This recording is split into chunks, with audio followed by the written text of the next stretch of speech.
அடுத்த பாக்குற வண்டி பாத்தீங்கன்னா ஹுண்டாயிலே i20 2009 மாடல் 2 ஓனரு. வண்டியோட கண்டிஷன் வந்து அவ்வளவு ஒரு அட்டகாசமான வண்டிங்க. மஞ்சுனும் சரி, பாடி கண்டிஷன் சரி, டயர் கண்டிஷன் சரி, அவ்வளவு ஒரு நீட்டா ஒரு மெயின்டெனன்ஸ் பண்ண வண்டி இருக்கிற வண்டிங்க.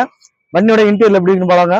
4 விண்டோமே பவர் விண்டோ, சீட் கவர் ஒரு ஆவரேஜ் கண்டிஷன்ல இருக்கு, ஏசி நல்லா கூலிங்ல இருக்கு. அப்படியே பேக் சீட் எப்படி இருக்குன்னு பாக்கலாம் வாங்க.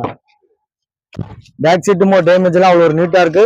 வண்டியில பாத்தீங்கன்னா பாடி கண்டிஷன் ஒரிஜினல் பாடி கண்டிஷன்ல இருக்கு. வண்டி ஒரு நல்ல ஒரு ப்ராப்பரா மெயின்டைன் பண்ணி வச்சிருக்காங்க. ஹுண்டாய் i20லயே வந்து மேக்னா வர மாடலுங்க. வண்டியில் பாத்தீங்கன்னா அவ்வளவு ஒரு நீட்டா டென்ட் இல்ல, கிராச்சஸ் எதுவும் இல்லாத வண்டிங்க. வண்டியோட மாடல் பாத்தீங்கன்னா 2009 மாடல், 2 ஓனரு. பெட்ரோல் வேற நீங்க இன்சூரன்ஸ்ல எஃப்சி இந்த வருஷம் கடைசி வரைக்கும் எஃப்சி இருக்குது. நம்ம அர்ஷா கார்ஸ்ல இந்த வண்டி கோட் பண்ற ரேட்டு பாத்தீங்கன்னா வெறும் 2,50,000 ரூபாய்.